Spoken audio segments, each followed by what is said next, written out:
À l'église du Chemin du Paradis au 1640 avenue Papineau à Montréal, c'est le 12 février 2006. Quand j'ai commencé à lire la Bible, 45 ans passés, oui, avec mon fils vient au monde. Alléluia. Je vous dis une chose que je ne pensais pas que j'allais voir même l'année 2000. Hein? Parce qu'en étant catholique dans le passé, ils nous disaient qu'à la fin du monde, c'est à l'an 2000. On a entendu ça, là, nos parents nous ont chalé avec ça. Puis on n'avait pas de réponse, nous, on n'avait pas de Bible. On avait eu des chapelets, des crucifix, des statues, puis ça ne parle pas, ces choses-là. Ils n'enseignent pas ces choses-là. Ça ne dit rien, c'est vrai. Il faut juste écouter ce qu'on nous dit, ce qu'on nous disait. Mais depuis que je lis la Bible, hallelujah, gloire à Jésus. Aujourd'hui, quelle différence de connaître la pensée de Dieu. N'est-ce pas merveilleux? De connaître le cœur de Dieu. Pour ma vie, pour votre vie, pour le salut de notre âme, votre âme. Hallelujah. Amen. Oh, bien, moi, je crois seulement qu'en Dieu. Bien, tu es pas mal perdu. Ouais. Parce que Jacques a dit, les démons croient aussi que Dieu est. Puis ils tremblent, eux autres. L'avez-vous lu? Dans Jacques 2, verset 19. C'est sévère. C'est sévère. Nous n'avons pas connu, nous autres, la richesse de la parole. On n'a pas connu ça. Parce que nous étions dans des religions olympiques. You know? C'est une réalité. Alors, c'est pour ça que je remercie mon Dieu aujourd'hui que nous sommes ici, amen, engagés dans la parole, afin qu'on soit des personnes telles qu'on le lit dans la Bible. Sans ça, on ne peut pas aller au paradis. Si on n'appartient pas à Dieu, on ne peut pas aller au paradis. Amen. Si vous n'apparteniez pas à Dieu aujourd'hui, vous seriez dans les Olympiques. Vous seriez là, mordu à la télévision, puis quoi que ce soit, puis à toutes sortes d'autres choses, ou d'autres Olympiques. C'est une réalité. L'homme perd sa vie, perd son âme, perd son salut, simplement que ne pas lire la Bible, pas la lire la Bible. Et la pratiquer. Il faut pratiquer. Hier soir, nous parlions de Moïse et son Dieu. Ouais. Retournons dans Deutéronome, chapitre 9, la page 201. I'm going back in Deuteronomy, chapter 9, from last night, from verse 18 on. Ouais. Hallelujah. Vous avez une Bible pour nos visiteurs? C'est bon? La page, donnez-leur la page 201, verset 18. Béni soit le nom de Jésus-Christ. Hallelujah.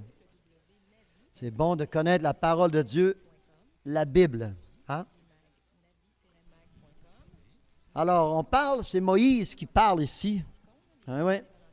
Puis ici, à l'Église, le chemin du paradis, bien, je vous dis une chose, c'est encore Dieu qui parle.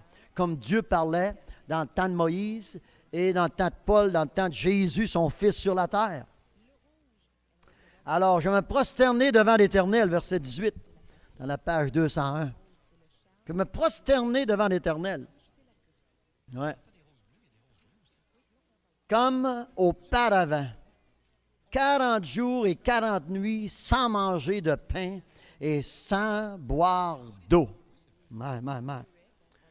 À cause de tous les péchés que vous aviez commis et en faisant ce qui était mal aux yeux de l'Éternel pour l'irriter.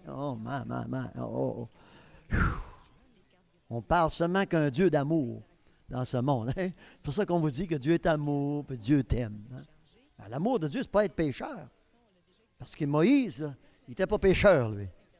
Non, il était l'homme de Dieu, il était l'élu de Dieu, il était le parfait, le juste de Dieu pour conduire Israël dans les promesses de l'Éternel. Il n'y a pas un pécheur qui peut vous conduire au paradis. C'est une réalité. Alors, c'est pour ça qu'il faut lire aujourd'hui la parole. Il y en a une ici. C'est bon, vous êtes bénis. 3 Bibles. Hallelujah. Hein? Comment pouvons-nous être perdus ici? Non, on a la parole. Hallelujah. Gloire à Jésus. Oui. Alors, dans le verset 18, là, regardez ça. Dans la page 201, verse 18, look at this. C'est l'homme de Dieu qui parle à son frère, un pécheur, quelqu'un qui a été contre Dieu, qui a travaillé contre Dieu. Il n'y a pas un pécheur qui aime Dieu. Ils se disent, oui, moi je crois en Dieu. Oui, mais tu ne l'aimes pas. Les démons croient en Dieu. Hein? C'est ça que Jacques a dit, les démons tremblent. Parce qu'ils savent que Dieu est. Puis, oui, il est réel. Mais ils n'aiment pas Dieu. Ils n'aiment pas Dieu. Non. Quand j'étais pécheur, j'aimais pas Dieu, moi. J'aimais les Olympiques. J'aimais les cabarets. J'aimais tout. Enfin, j'aimais la vie qu'on disait, c'est ça qu'est vivre. Hein? C'est ça. Vos voisins, vos voisines, les pasteurs des églises, ils enseignent tout ça. On a le droit d'avoir du fun sur la terre. Ah, où ça? Où c'est écrit dans la Bible, ça? Jésus est arrivé, il est venu, lui, nous canceller, afin qu'il y ait le pouvoir de ta vie, afin qu'il y ait le pouvoir de t'habiter. Hallelujah. Car celui qui a le Fils a aussi le Père. Hallelujah. N'est-ce pas merveilleux? Oh, oui, oui, oui. Eh oui. C'est pour ça qu'on a des sièges encore vides. Et puis, il y a 25 ans, quand on a ouvert ces portes-là, mais on avait passé de siège. Mais l'homme se laisse s'enlever, se laisse attirer par les sentiments de sa chair. Parce qu'il n'y a pas assez de Jésus en lui. Il y a trop de place pour le diable. Il y a un petit peu de place pour Jésus, puis Jésus n'est même pas là. Il ne rentre pas dans le pécheur. Il faut que le pécheur confesse sa vie à Christ, un jour pour toujours. Puis voilà, puis le Christ en toi, il va te tenir debout. Il va te tenir en avant. En avant, on s'avance, puis on avance à rencontrer Jésus dans les airs. Notre pèlerinage arrête dans les airs et non au Centre Bell. Et non dans les arénas et dans les forums. Et oui, et non dans les débauches. Ah oui, il n'y a pas de mal dans ça parce que tu es pécheur. Le pécheur ne voit aucun mal dans son péché. J'ai déjà été pécheur. Puis je ne voyais pas de mal dans mon péché. Même si j'étais traîné en arrière des barreaux. Même si je me battais avec la loi dans les rues, dans les tavernes, dans les clubs, n'importe où. Je me pensais bon. J'ai fait une belle soirée. J'ai vidé la taverne. Non, c'est ça. C'est ça d'être sur les rues, puis d'être catholique. D'être chrétien catholique, d'être chrétien protestant, d'être chrétien. Il y a toutes sortes de chrétienté. Ça, c'est le bon français, ça. C'est une réalité. Ça va mal dehors parce que nous ne sommes pas l'ouvrage de Dieu. Sœur Lara a lu dans les psaumes après-midi, puis c'est bon, là, hallelujah, c'est ça. C'est si beau d'entendre David. Hein? Mais tout à coup, quand Jésus est arrivé, Israël, place-toi de côté. That's it. Maintenant, nous sommes des enfants de Dieu, créés, l'ouvrage de Dieu même. Ah oui. David disait, oui, avant que ma mère puisse me créer, tu me connaissais. C'est bien beau, ça. Dans ce temps-là, c'était comme ça. Mais après la crucifixion, c'est plus ça maintenant. La création de ta mère, ça compte plus, ça. That's it. Jésus a dit, il faut que vous naissiez de nouveau. Il faut devenir une nouvelle création, une nouvelle créature. C'est ça, là, afin qu'on puisse être une création de Dieu. Puis Dieu ne fait pas des choses toutes moches. Hein? Puis tout croche, puis tout imparfait. Hein? Entendez-vous? Ce que Dieu fait, c'est parfait. Voyez-vous les étoiles en haut? C'est parfait. C'est-tu beau? Amen, hallelujah. Hein? Vous voyez la lune le soir, là, qu'elle soit petite ou qu'il n'y en a plus, hein, qu'elle est en arrière des nuages, c'est parfait, c'est beau. Hein? Ouais, après tout, la lune ne change pas, c'est la Terre c'est la Terre qui se dérange. Hein? C'est à quoi on ne voit plus la lune. C'est que ça, le christianisme, c'est comme ça. Son péché lui empêche de voir la lune. Dieu, son péché couvre la face de Dieu. Son péché couvre la main de Dieu. Avez-vous lu ça? C'est écrit dans Isaïe.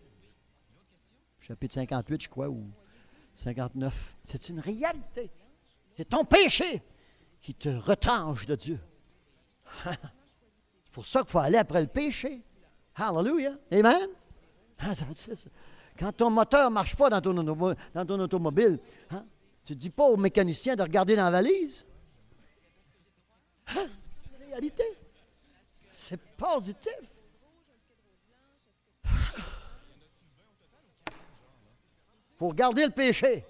Nous sommes venus au monde pécheurs. Je ne parle pas du péché que vous avez fait hier ou avant-hier. Si vous avez péché. On ne pêche pas. Fait qu'on ne pêche pas. Comme on ne met pas le péché, on ne pêche pas. C'est comme ça qu'on peut être agréable à Dieu. Puis c'est dur d'entendre une chose semblable, frère.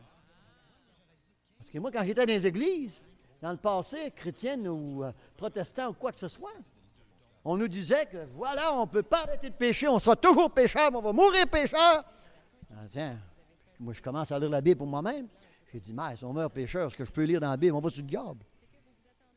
C'est ça que vous lisez dans l'Apocalypse 21:8. Dans les Matthieu, Marc, Luc, Jean, hein, dans les Actes des Apôtres. Pourquoi pensez-vous que Jésus était à la croix? Pour qu'on demeure pécheur, pour être une nouvelle sorte de pécheur? Hein?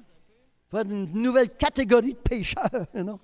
Non! Jésus, hallelujah, il nous a donné une puissance, un pouvoir d'être fils de Dieu, hallelujah, et d'avoir Dieu en nous. Est-ce que le Christ est le ministre du péché? Paul, l'ancien pécheur juif. Hein?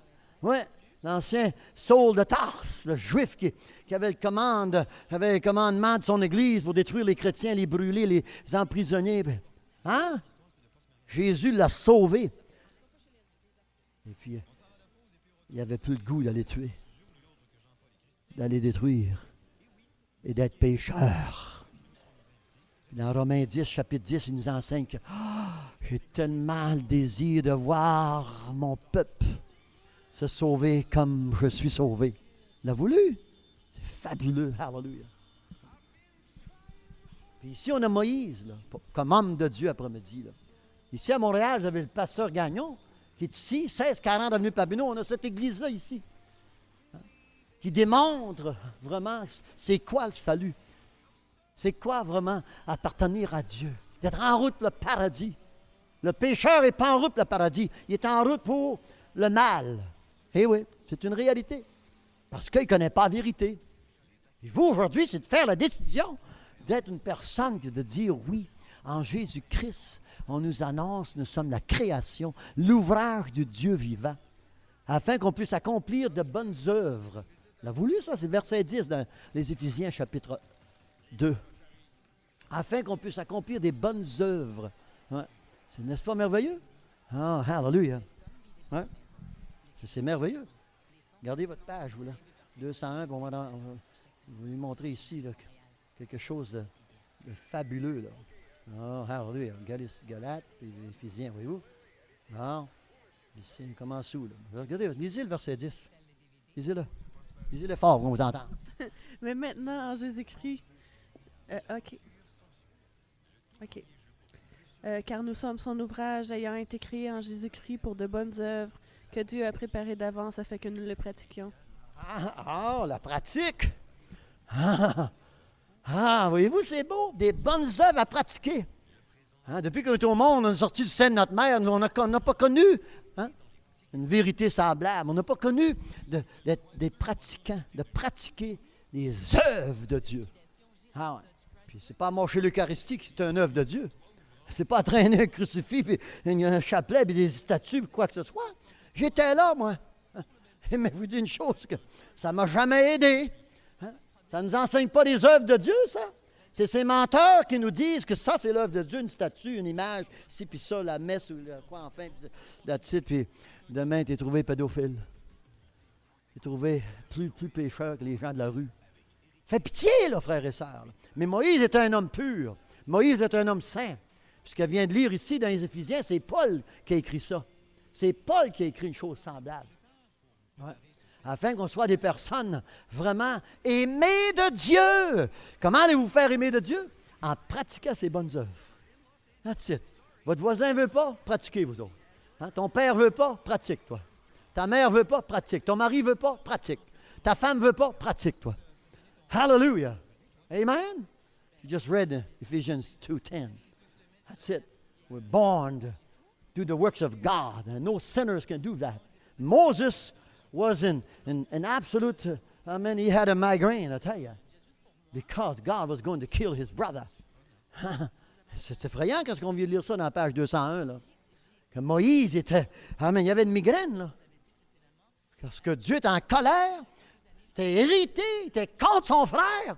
Car Moïse a laissé l'Église, la foule, les millions de fidèles d'Israélites. Il a laissé ça à son frère pour les guider. Hein? C'est pareil comme moi quand je pars d'ici. Je suis à gauche, à droite dans le Canada, puis je laisse mon Église à mon assistant Steve Messier. Hein? Et puis je vous dis que, ouais, hein? Si je reviendrais, puis l'Église serait complètement à l'envers, oh, aïe, aïe, je serais aussi furieux que Moïse. Hein? M'entendez-vous? Fait que Moïse, qui a vraiment changé l'idée de Dieu, la pensée de Dieu de tuer son frère. Parce que, regardez ce que ça dit, c'est verset 18. Hein? Ton péché, ce que vous avez fait de mal devant les yeux, aux yeux de l'Éternel, pour l'hériter. Hein? Ah. Car Dieu, c'est un Dieu jaloux. C'est pour ça que j'en remercie mon Dieu qu'on puisse lire l'Ancien Testament. C'est-tu bon? Hein, d'avoir les deux, là. L'Ancien Testament, ça, c'est un exemple de ce que Dieu était pour son peuple quand Israël existait. Deutéronome, cherchez le chapitre où je travaille, là. Vous avez d'autres choses. C'est bon ici, on peut aller dans la Bible, trouver des versets, des chapitres, puis on élabore là-dessus. Hein? Nombre 12? Ah oui. Encore une fois, vous allez chercher quelque chose de pesant, là. Eh oui. M'entendez-vous? Ah. Et vous lisiez où dans 12? Le premier verset? Voici les lois et les les ordonnances que vous observerez. Alors, on dit que c'est ça? On peut lire, puis lire, puis lire, puis lire, puis lire, puis lire.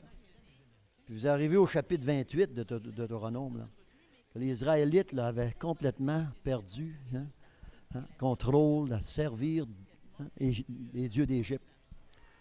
Puis finalement, Dieu a donné des commandements finaux dans le chapitre 28. Il dit, voilà, si vous détournez, si vous observez, si vous faites ce que je vous dis aujourd'hui, je vais vous bénir, il a dit. Vous savez que dans ce monde, on est maudits, nous autres, avec toutes sortes d'églises qui nous ont fraudés. Ils n'ont pas donné la vérité. C'est une réalité. Parce qu'on nous dit que Dieu nous aime comme nous sommes, puis son amour est inconditionnel. Vous avez déjà entendu parler de ça? À quelle place pouvez-vous trouver dans la Bible que Dieu avait un amour inconditionnel? Il n'y avait pas de conditions. Vous venez d'en lire un bout, là? C'est plein de conditions.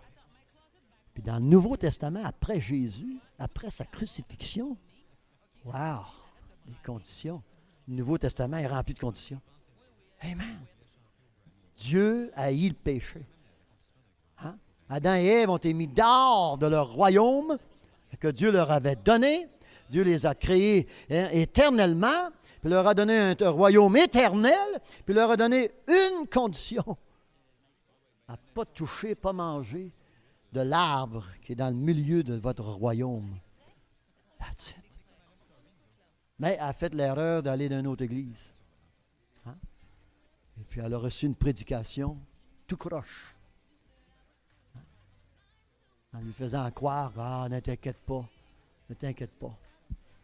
Non. Tu ne mourras pas. Tu ne mourras pas ou tu ne mourras pas. Tu ne mourras pas. Ouais. Non. Puis elle a cru ça, elle. Puis elle a été convertir son mari à croire la même chose. Pauvre Marie. Hein? Mais après-midi, là, quand on regarde ça ici sévèrement, là, allez au commencement de la Bible, dans Genèse 3, jusqu'à l'Apocalypse, chapitre 29, 22, la fin de la Bible, puis vous allez trouver que Dieu est conditionnel. Hein?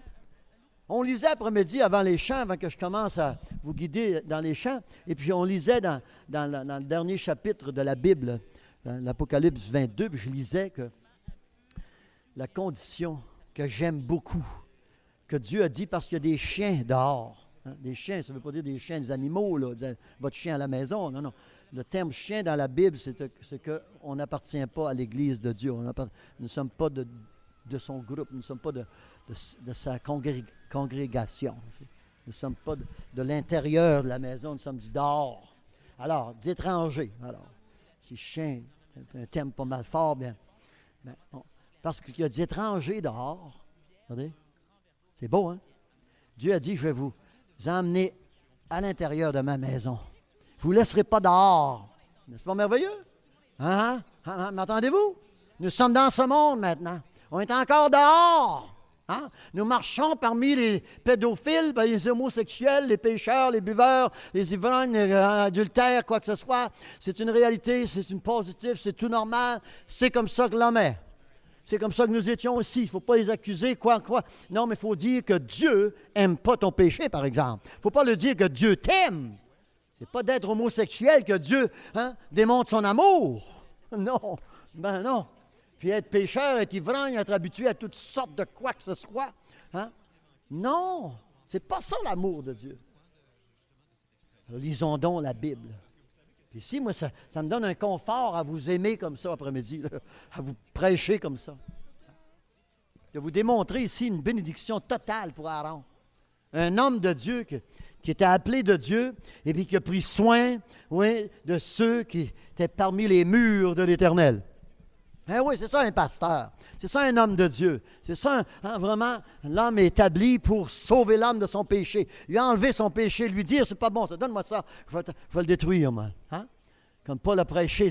Laissez-moi vous crucifier avec Christ. Laissez-moi vous ensevelir avec Christ. Comme je le prêche aujourd'hui, moi, depuis 38 ans, au Canada, coast to coast, d'un océan à l'autre. Hein? Ouais. Laissez-moi vous crucifier avec Christ. Laissez-moi vous ensevelir avec Christ, afin que vous puissiez sortir du tombeau avec Christ, une nouvelle créature, alléluia, amen, une nouvelle personne, oui, tout nouveau pour servir Dieu, puis pratiquer ces bonnes œuvres qu'on vient de lire dans Éphésiens chapitre 2, verset 10, alléluia. C'est ça qui est beau, frère, c'est excitant, amen, de te reconnaître en route pour le paradis. Pas en route pour le paradis pour te faire mettre dehors. C'est la Bible dit dans Matthieu 25, ça déclare que tout à coup, ils sont tous là, là. Tout le monde est là. Mais tout à coup, Jésus arrive sur la strade. Non? Hein? On l'appelle le roi des rois. Puis il regarde la foule. Avez-vous lu?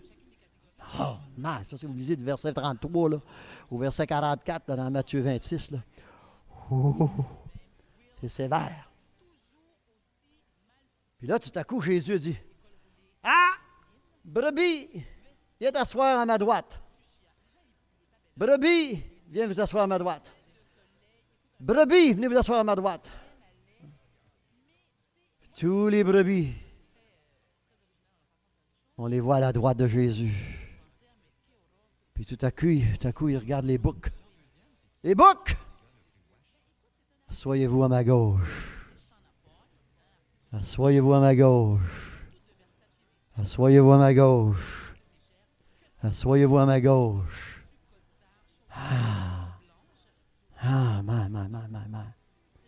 Qu'est-ce qui arrive à tous ceux qui sont assis à gauche? Hein? Qu'est-ce qui lui arrive? Qu'est-ce qui leur arrive? Ils sont au paradis. Ils sont devant Jésus. C'est Jésus le grand juge. Hein? Oh, c'est Jésus le grand juge. Eh oui. Il était où, là?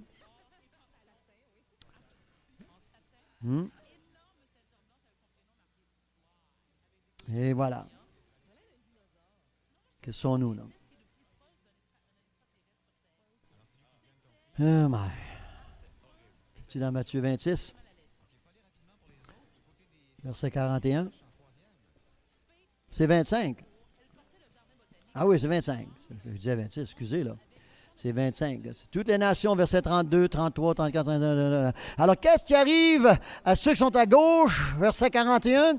Il leur dira à ceux qui seront à sa gauche, « Retirez-vous de moi, maudits! » Oh,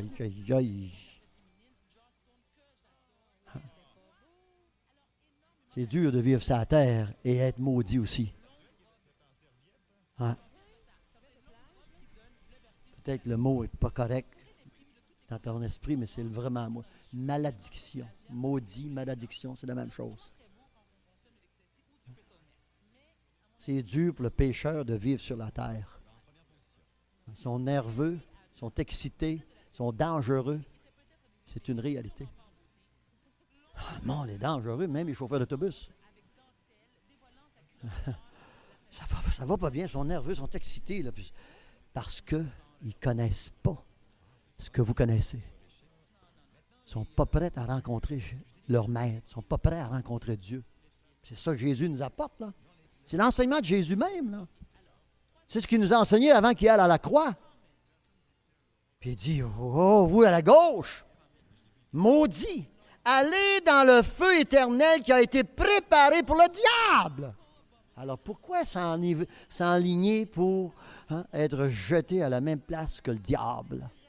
C'est ça que j'aime de la Bible, moi, qui nous enseigne, qui nous donne des instruments semblables, afin qu'on puisse, des instructions semblables, des enseignements semblables, afin qu'on puisse éviter d'être vraiment dépenser l'éternité avec le diable. Moi, je veux dépenser l'éternité avec Jésus, avec l'apôtre Paul, avec Abraham, avec Jacob, avec Isaac. Hallelujah. Amen. Avec Pierre. Enfin, j'espère qu'ils ne sont pas morts pécheurs, là. Hein? Hallelujah. Parce que leurs lettres, quand nous lisons leurs épîtres, leurs lettres, c'est une bonne vision. Je pense qu'ils n'étaient pas pécheurs pour écrire ça, là. Hein? C'est pas le pécheur qui aurait la pensée d'écrire des choses semblables. Le pécheur vous dit que Dieu t'aime comme tu es, puis va-t'en, un jour tu vas être aimé, tu vas aller au ciel. C'est ça que le pécheur nous enseigne. Il nous enseigne qu'un jour, là, Dieu va nous aimer. Après la mort, Dieu nous aime. Ben, il est bien trop tard. C'est aujourd'hui. L'amour de Dieu, il veut t'habiter. Il veut vous habiter. Il veut que vous soyez sa maison, sa demeure, son édifice. Amen. Et que nous tous ensemble, oui, ouais, on forme le corps de Jésus-Christ. Hein? C'est une réalité. Vous allez des autres églises, c'est rempli à craquer. Pourquoi? Parce qu'ils annoncent du bingo le mercredi. Ils annoncent du bingo le samedi soir.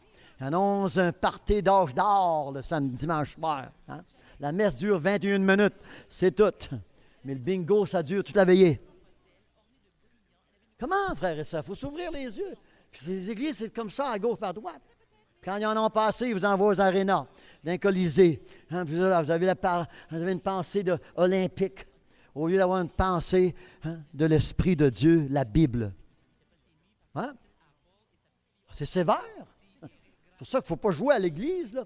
Hein, puis s'empouvoiser encore dans notre péché. Puis on sort d'ici, puis on est encore adultère. Puis on aime encore les choses de ce monde. Puis enfin, puis toutes sortes de choses qui réapparaissent, puis réapparaissent.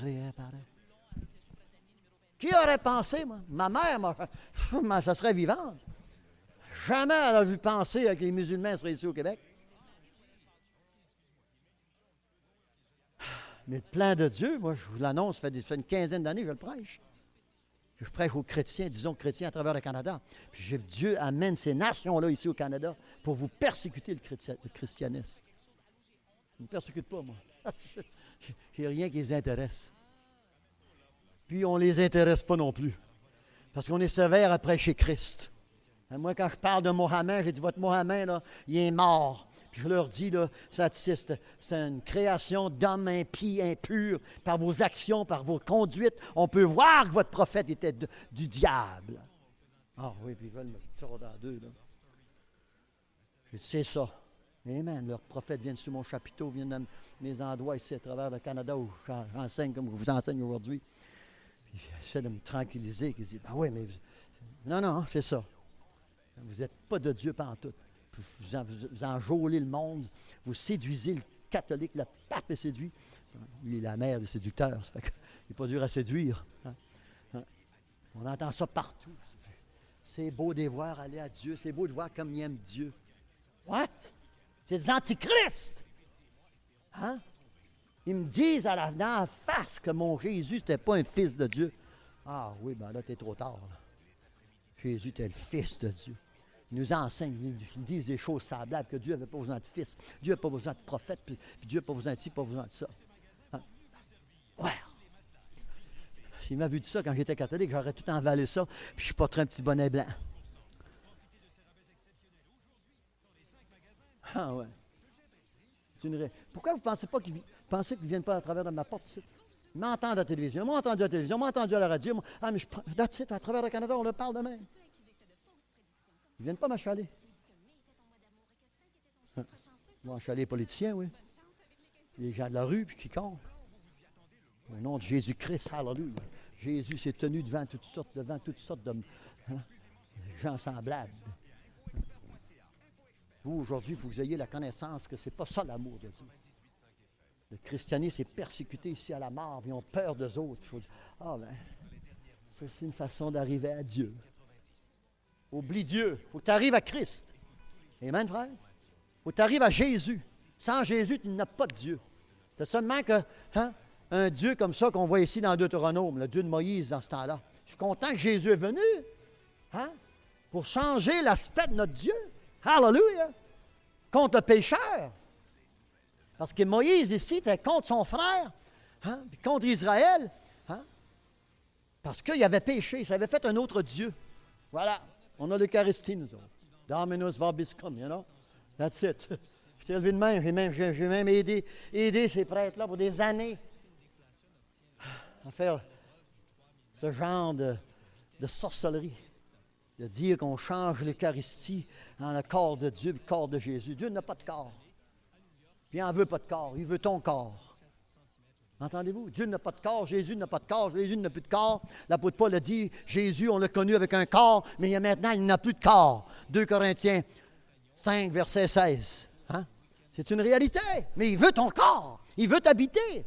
Alléluia! C'est pour ça que vous êtes fait entrer ici aujourd'hui, afin que vous faites la décision de vous faire habiter de Dieu, et non par la nicotine, et par la drogue, la sexualité, puis enfin, toutes les choses de ce monde qui détruisent l'âme, qui détruisent même ta chair. J'étais là pour 23 ans, 24 ans sur la terre. À vivre une vie semblable, un bon Québécois. Même, je vivais dans la Colombie-Britannique, ça n'a pas d'importance. Partout ce qu'on va. Oh, man.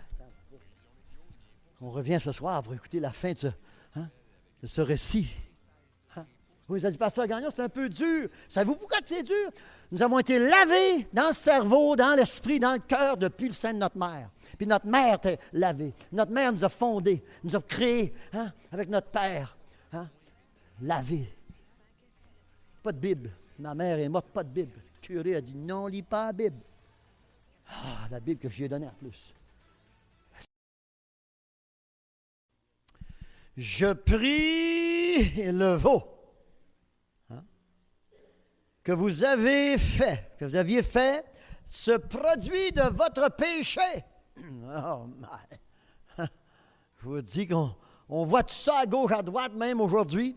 Le 12 de février 2006, l'ouvrage, l'ouvrage des pécheurs, l'œuvre de leur péché. On voit tout ça. On voit ça ici à gauche, à droite. Eh oui, hallelujah. Oui, l'œuvre, le produit de vos péchés. C'est fort, là, quand vous lisez ça dans le verset 21. Là. L'homme de Dieu ici, l'intercesseur, pour Israël, je prie le veau que vous aviez fait, ce produit de votre péché. Voilà. On voit ici à gauche, à droite, dans les rues, ici, enfin, surtout là, avec la télévision, puis les ordinateurs, là, il faut dire qu'on voit le produit de leur péché. M'entendez-vous? Le produit de vos péchés. The work of your sin. The product of your sins. That's what you see all over the world. Ce que nous voyons partout dans ce monde, le produit des péchés de l'âme, le produit de leur péché. Ça fait pitié, hein? Oh, man.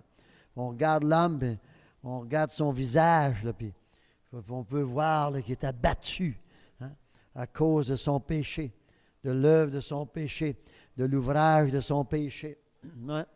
Ça fait pitié dehors. Alors, ce soir, encore une fois, pour vraiment faire une conclusion de ce que j'utilise depuis quelques jours, depuis quelques fins de semaine. Oui, une couple de fins de semaine, j'utilise là, ces faits-là. Là. Je vous dis une chose, que c'est pas beau, là. Alors, Deuteronomy 9:21, I took your sin, the calf which ye had made. That's it. Your creation. And in English, we say your sin. Ici en français, on dit le produit de vos péchés.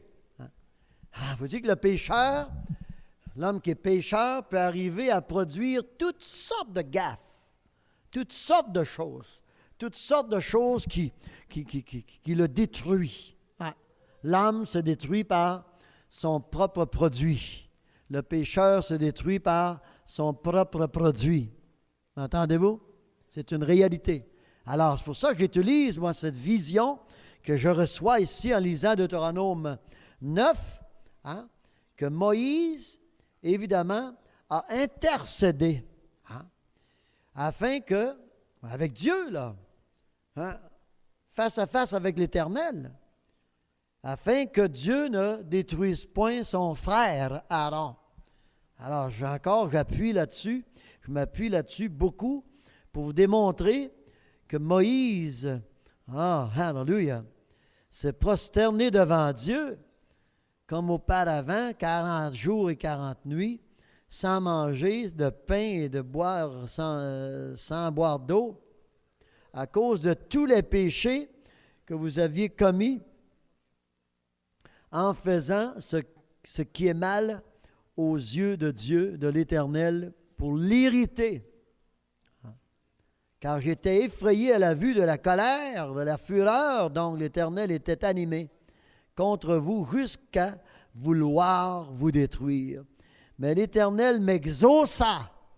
C'est-tu bon? Hallelujah! Mais l'Éternel m'exauça, l'a voulu. Verset 21, là. Êtes-vous content ici, moi, que mon Dieu m'exauce? Vous entrez ici, je vous donne la vérité, puis Dieu m'exauce de vous voir sauvé, de vous donner son esprit, hallelujah, afin que vous puissiez être des personnes, des enfants de lumière, des enfants de justice, la justice de Dieu en Jésus-Christ, hallelujah. Oui, amen, c'est la foi que j'ai reçue il y a bien des années passées, oui, afin que je puisse vraiment la comprendre, cette foi-là et la vision que j'avais. Ouais.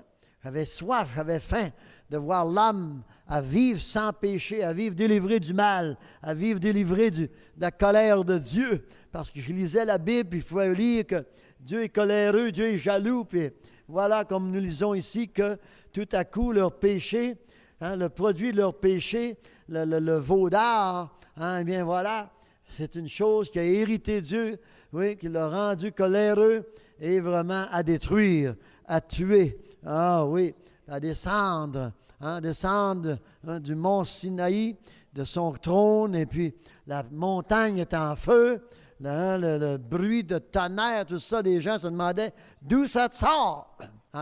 Puis finalement, ils ont réalisé que c'était Dieu qui parlait. M'entendez-vous? Qui parlait, qui leur disait ce qu'il était. Je suis un Dieu de feu, dévorant, la montagne est en feu. Amen. C'est un Dieu de colère, oui, le tonnerre, oui. C'est la voix, c'est ce que j'ai contre vous autres, et puis voilà, oui. Enfin, the smoke, the clouds, and whatever else, and whatnot, they were so afraid, and again, there you go, they're begging Moses to tell God to go back home, leave us in our valley here, We're all right here. We have our own God. Oh, yeah, right. Yeah. Ouais.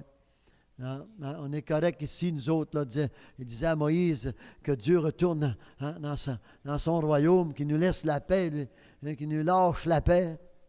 C'est ça qu'on dit au Québec. Lâche-moi la paix. Là. Tu n'as pas de paix.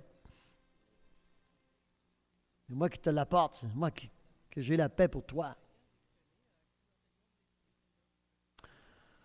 En tout cas, c'est ce que Moïse était, un sauveur pour eux autres, quelqu'un qui intercédait pour leurs péchés. Puis moi, comme je prêche ici ce soir, là, ça fait 26 ans que je prêche sur ce coin de rue ici, dans cette bâtisse, puis j'intercède pour le péché des Montréalais, des Québécois, de quiconque qui entre ici. Je suis ici à intercéder, à prêcher la bonne nouvelle, à prêcher la parole de Dieu. C'est ça qui fait de moi un intercesseur. M'entendez-vous? Oui, pour vous autres qui ne connaissez pas encore la vérité, qui ne connaissez pas comment vous sauver, connaissez pas comment arriver à la parole, puis la vivre, la parole, vous convertir à la parole. Non, c'est ça qui est le problème de l'homme et la femme. Ils ne savent pas quoi faire avec la Bible. Ah. Puis ils disent, c'est un livre dur à comprendre. Ouais. Menteur, tu le comprends bien, ça dit que tu es pécheur, puis tu n'aimes pas ça. Hein? Ça dit que tu es pécheur, tu n'aimes pas ça. Ça démontre ton péché, puis tu n'aimes pas ça. Hein? La Bible, c'est vraiment le médiateur, l'intermédiateur, l'intercesseur, je veux dire. Hein? Vraiment, c'est la Bible. Hein? Mais ça prend quelqu'un avec des yeux et des oreilles pour l'interpréter. Puis il faut l'interprète, là. Amen, hallelujah. Vous aimez ça, mon interprétation? Hein? Oui. Quand je chante avec la musique, tout ça, j'interprète une chanson, des versets de la Bible, des paroles de la Bible. Les gens aiment tout ça parce que c'est animé avec la musique. Aussitôt qu'on ferme la musique, là, là, ils ont des oreilles pour entendre, là. Puis ils n'aiment pas s'entendre, là. C'est quand la musique joue, ils n'entendent rien. C'est vrai, les paroles, ça ne leur dit rien. Mais quand il n'y a pas de musique, c'est seulement que ma voix qui se fait entendre, l'âme, tout à coup, il commence à être nerveux, là, irrité là, dans son esprit, parce que je découvre, oui, je découvre ses talons. Hein? C'est une réalité. Hein? Tout à coup, il est nu, là. Là, il n'y a rien, là. On trouve ça où, là? Pendant que j'arrive avec ça, dans Jérémie 13, in Jeremiah 13, Jérémie 13, regardez ce que ça dit ici, là. Je pense que c'est ça que je me trompe peut-être. On ne sait jamais. Hallelujah. Béni soit le nom de Jésus-Christ. Hein? C'est-tu là qu'il découvre, là? Peut-être, ça dit que... Ouais, tes talons. Hein? Voilà, ton pain. Ouais. Verset 22. Si tu dis en ton cœur, pourquoi cela m'arrive-t-il? Ben, c'est à cause de la multitude de tes iniquités. Hein? Que les pans de tes habits sont relevés. Hello. Et que tes talons sont violemment mis à nu. Hein? That's it. Ton pain, ton habillement, hein? Voilà. Et les pans de tes habits sont relevés. Hein?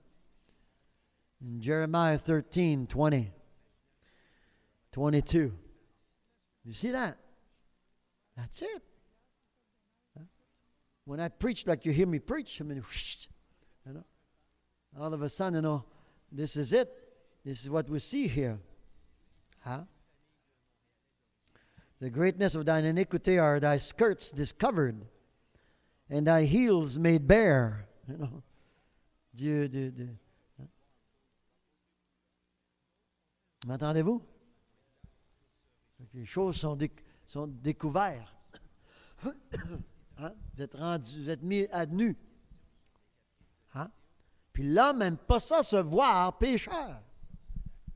Non? Parce qu'il se dit une bonne personne. Je ne suis pas si méchant que ça. Tu n'es pas si méchant, mais tu es méchant. Ah non? I'm not that bad. No, you're not that bad, but you're bad. Don't they all comes with this? I'm not that bad. No, I know that. You're a nice guy, but you're bad. You're not that bad, but you're bad. Hein? Comprenez-vous ça? Un petit peu. Hein? Comment est-ce qu'ils disent ça? Hein? Ah, ben, je ne suis pas si méchante que ça. Hein? Non, tu n'es pas si méchante, mais tu es méchante.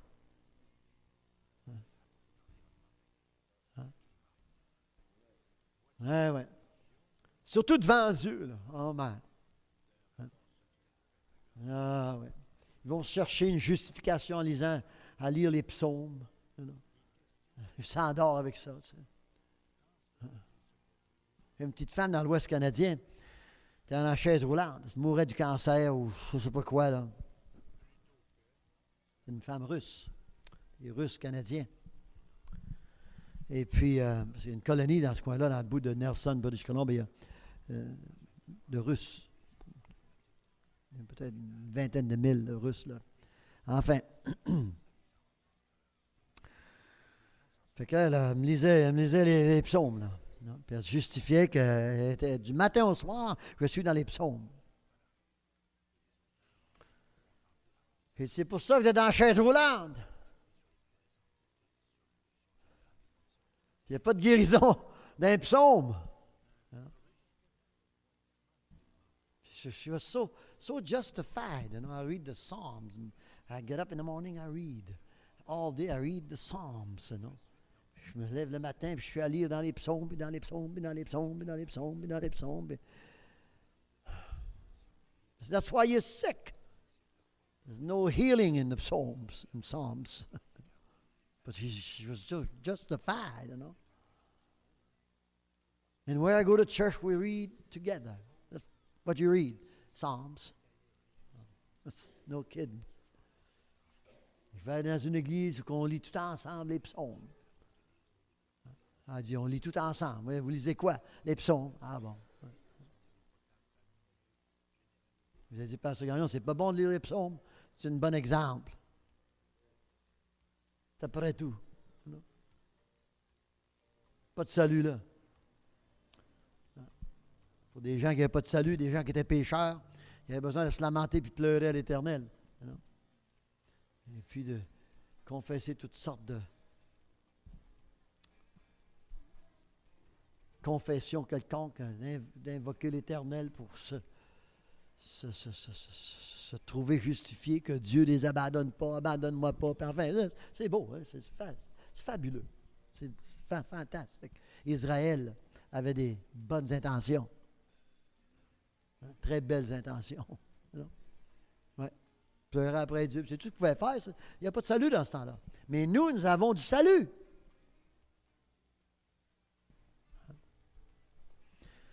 En tout cas, pour faire une conclusion avec la petite femme dans sa chaise roulante, j'ai dit, ferme ta Bible. Oh man. Puis parle-moi plus des psaumes.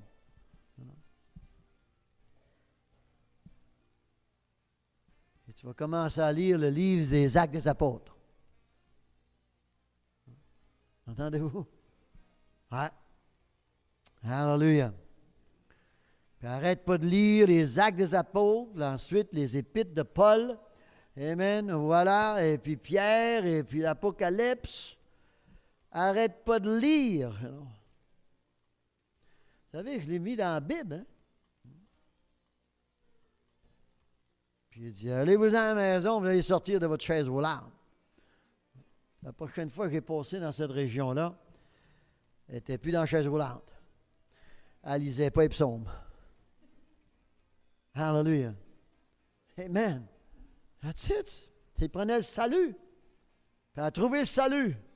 Quand tu trouves le salut, tu te défais de beaucoup de rognons, hein? Ou d'oignons, ou quoi. Enfin, je ne sais pas, là. Ah, mais il y a toutes sortes de choses. On est piqué. Hein? Eh ouais. On se ramasse, oui, that's it, sur le dos. Il dit, va te chercher une guérison, une délivrance. Chercher la fortification, là. Hein? Il va te fortifier, puis il va te donner un courage, hein, à croire.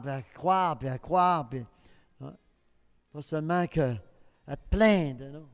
Les psaumes, c'est se plaindre. Se plaindre à Dieu, puis se plaindre, puis se plaindre. La moitié des psaumes, c'est à peu près ça, là. Il faut t'arrêter de te plaindre, puis tu commences à croire que par ces meurtrissures, nous sommes délivrés, et même nous sommes guéris. Puis voilà, hallelujah. Tu vas être debout avec louer l'Éternel. Hein? Alors ici, on trouve ça ici qui nous donne la foi de ne pas marcher dans le péché. Tu dis à ton cœur, pourquoi cela m'arrive-t-il? Ben, c'est ton problème, là. Hein? Ouais. Tu vis une vie de débauche, tu vis une vie de quoi que ce soit. Et puis ces gens-là, bien, la malédiction de Dieu était sur eux. C'est terrible. Hein? Mais nous, remercie mon Dieu que tout à coup, on a un berger, un intercesseur, hein, qui intercède, qui vous donne la vérité, qui vous lit la vérité. Nous lisons la vérité ensemble. Je prêche la vérité. Et puis voilà à marcher avec la vérité. Hein? Alléluia! On n'a pas la malédiction de Dieu, de qui, quoi, enfin, ça. Non! Ah, on a peut-être des bobos de nos parents nous ont donné. Des bobos qui volent dans les airs. Mais c'est à gauche, à droite. On a toutes sortes de choses qui nous frappent un après l'autre. Quoi, enfin, mais on s'en défait. Alléluia! On est encore vivant, puis on respire, puis on loue Dieu, puis on a un salut. Notre nom est écrit dans le livre de l'agneau de la vie de Dieu. Alléluia! Alors ici, on voit que Moïse, leur pain d'habits était pas mal élevé, là, puis leur talon était pas mal découvert, là, hein? Parce que Dieu était hérité de leur péché, de leur débauche. Alors Moïse, ici, il est bien content, il est heureux, il dit à son frère, « Oh, l'Éternel m'a exaucé. » Verset 19. Hein? « Mais l'Éternel m'exauça encore cette fois. » Hein? C'est bon, hein?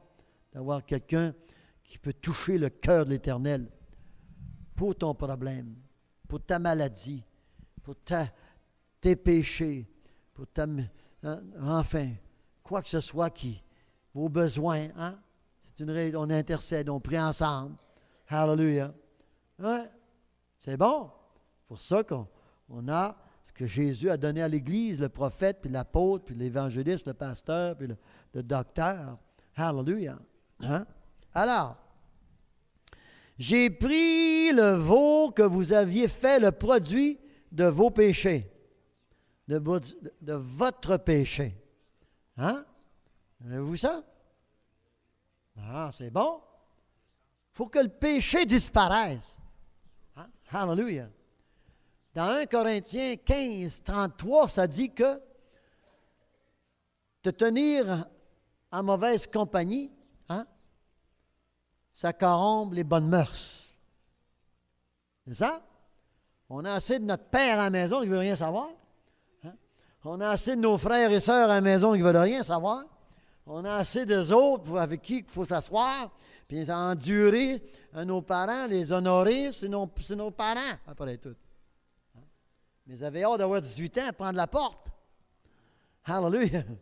But anyway, c'est bon de se trouver aujourd'hui, hein, avec une vérité telle qu'on peut la lire et qu'on peut la vivre aussi, afin d'être délivré, de marcher finalement dans ce monde, mais nous ne sommes pas de ce monde. Hallelujah! Ah, ouais. Alors, Moïse, l'agneau, hein? Non, mais un sacrificateur. Voilà, c'est bon? C'est seulement Jésus qui était appelé l'agneau de Dieu. Mais Moïse, le voilà, le sacrificateur, hein, d'Israël. Ouais. Afin de vraiment plaider avec Dieu, hein, pour leurs péchés. Puis il l'a fait, là. Puis là, Aaron, il est encore vivant, il respire encore. Puis Moïse a dit, encore une fois, Dieu m'a exaucé à cause de vous autres, là, à cause de votre péché, Alors j'ai pris votre péché, puis le produit de votre péché, puis voilà. N'est-ce pas merveilleux? Parce que Dieu ne veut pas d'autre Dieu devant sa face. Amen, le Père de Sœur Jésus-Christ. Voilà, c'était le commandement dans Exode chapitre 20. C'est là qu'on parle des 10 commandements. Mais je vous dis une chose que, je remercie mon Dieu que tout à coup, Jésus-Christ s'en vient vers Jean-Baptiste, qui est après baptisé une foule de gens pour la rémission de leurs péchés. Et puis tout à coup, Jean perçoit Jésus qui s'en vient, puis il arrête de baptiser, puis that's it. Voilà.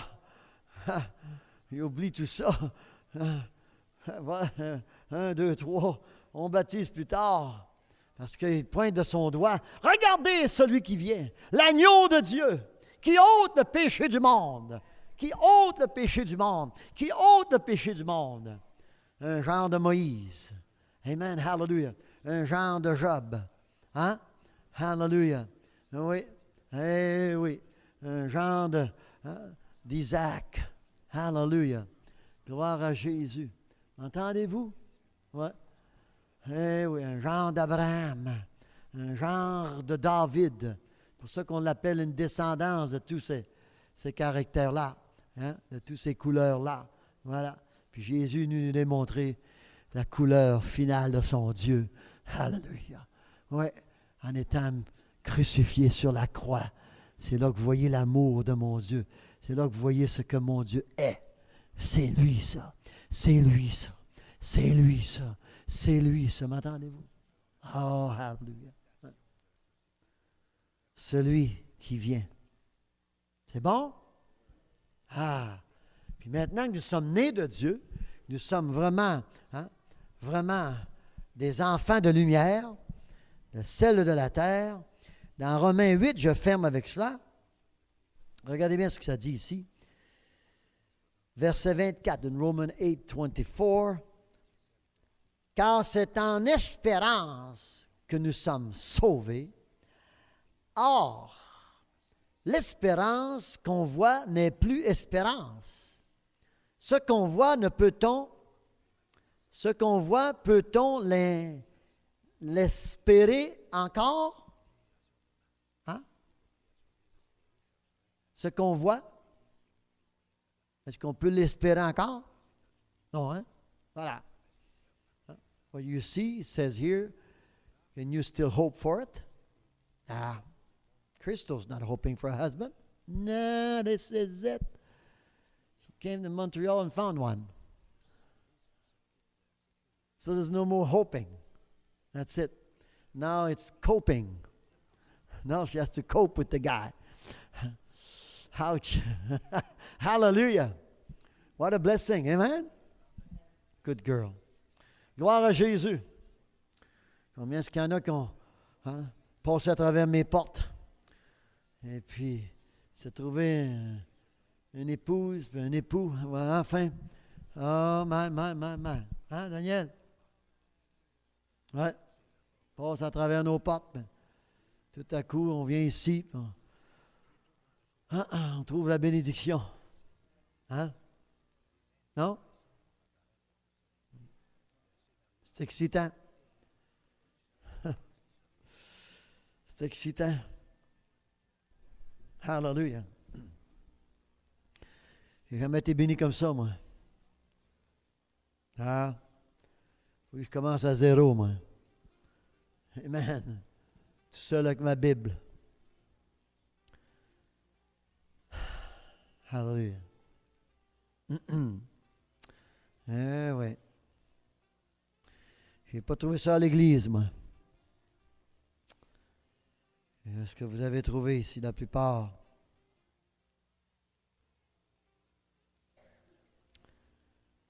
Alors, car c'est en espérance que nous sommes sauvés. C'est-tu bon? Êtes-vous content que Jésus pas assis assez à soir? Oh, Pasteur Grand, j'aimerais ça. J'aimerais ça m'asseoir à côté de Jésus. Le voir, là, puis l'embrasser, là. Ben là, tu n'aurais plus d'espérance d'être sauvé, là. Ton sauveur est ici, là. Tu le vois avec tes yeux, là. Là, qu'est-ce qui arrive, là? Entendez-vous? C'est pas tout le monde qui pourrait être sauvé, là. C'est seulement quelques personnes à la fois qui peuvent le voir. Hein? Ouais. C'est pour ça que les gens ne veulent pas de notre salut, nous autres, parce qu'on n'a rien pour leur plaire aux yeux. On n'a pas de basketball, non? On n'a pas d'objets semblables ou des choses qui satisfont l'espérance. Non? Ouais. Alors, mon espérance, moi, est satisfaite par la foi. C'est par la foi que je suis satisfait de voir mon Jésus. Amen? Hallelujah. Oui. Par la foi. Hein? Oui, oui. Que mes yeux charnels ne voient pas. Amen? Continuez. Mais si nous espérons ce que nous ne voyons pas, nous l'attendons avec persévérance. Alléluia. Amen? Sommes-nous persévérants, nous, depuis qu'on connaît la Bible? Ah oui. Oui, c'est Pasteur Gagnon, il faut être persévérant avec vous. Oui. Parce que vous nous en donnez, nous en donnez, oui. Afin qu'on puisse vivre par la persévérance. Amen, dans l'espérance. Regardez que c'est beau, lui. Oh, hallelujah. De même aussi, l'Esprit nous aide dans notre faiblesse, car nous ne savons pas ce qu'il nous convient de demander dans nos prières. Mais l'Esprit lui-même intercède, hallelujah, par des soupirs inexprimables, hallelujah. Et celui qui sonde les cœurs connaît quelle est la pensée de l'Esprit, parce que c'est selon Dieu qu'il intercède en faveur de nous autres, en faveur des saints. N'est-ce pas merveilleux? Hallelujah! D'avoir un intercesseur comme ça, comme Moïse était intercédé pour son frère et la maison d'Israël. Et puis ici, ce soir encore, nous pouvons lire, oui, Jésus est notre intercesseur, oui, c'est naturellement, mais il n'est pas ici, là. Mais c'est l'Esprit qui nous a donné, qui intercède. La plupart de tous mes avenues, moi, c'est vraiment que je laisse l'Esprit, moi, vraiment contacter mon Dieu. Ouais. Plus souvent que moi le contacter. Amen. Parce que souvent, on parle à notre Dieu là, pour rien, là. C'est une réalité. On se déboursule, comment on appelle ça? On se dessouffle, on se dégonfle. On se dégonfle, dans Dieu, on a perdu notre temps parce qu'on ne sait pas s'exprimer, on ne sait pas quoi demander. Mais laissez l'Esprit, hallelujah, laissez Moïse, laissez le pasteur Gagnon, on va téléphoner l'homme de Dieu, parce que là, j'arrive à rien, j'arrive à aucune consolation, je ne suis pas content de moi-même, là. Enfin, voilà, j'ai été touché le cœur de notre Dieu.